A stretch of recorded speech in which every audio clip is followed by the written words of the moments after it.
New tonight, Austinites are sharing their thoughts on the two finalists vying to become the next police chief.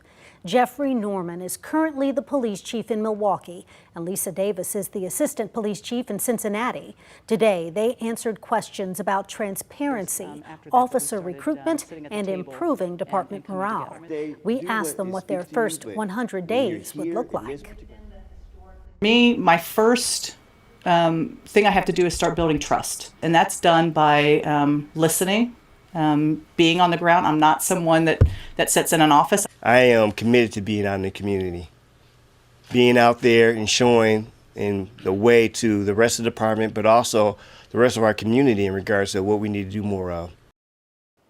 KVUE's Darenisha Heron has more from the Palmer Event Center, where the finalists met with the community tonight. Darenisha, how was the turnout?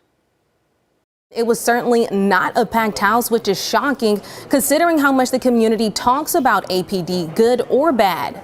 Community members had the chance to submit questions as well as have one-on-one conversations with the Austin Police Chief finalists. I was able to speak with some of the people who did come today. They had mixed reactions. Both of the candidates were great. I did not necessarily hear anything that made me immediately say that's the one for us. You know, I think they're both quality candidates. It seemed like Lisa Davis was very into building trust with the community, and then it seemed like the other candidate was very strong in terms of his background, in terms of his ability to lead a police department. It just seemed like he had a lot of experience. I think since 2020 it's kind of been rudderless, and so I think that someone who wants to come in and reform things and really make a change to APD is the right candidate at this point in time. So I was definitely more impressed with Miss Davis. I would have loved to hear them talk about innovation in policing, or when they were talking about the importance of community engagement, specify for Austin. So we know we have a large unhoused community. What does engaging with that specific subsection of community mean?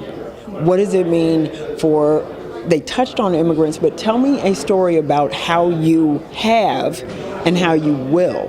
City Manager T.C. Broadnax says it's going to be a tough decision, and he looks forward to going through the community input given tonight. Broadnax plans to pick a sole finalist for council's approval next Tuesday. In downtown Austin, I'm Darenisha Heron, KVUE News.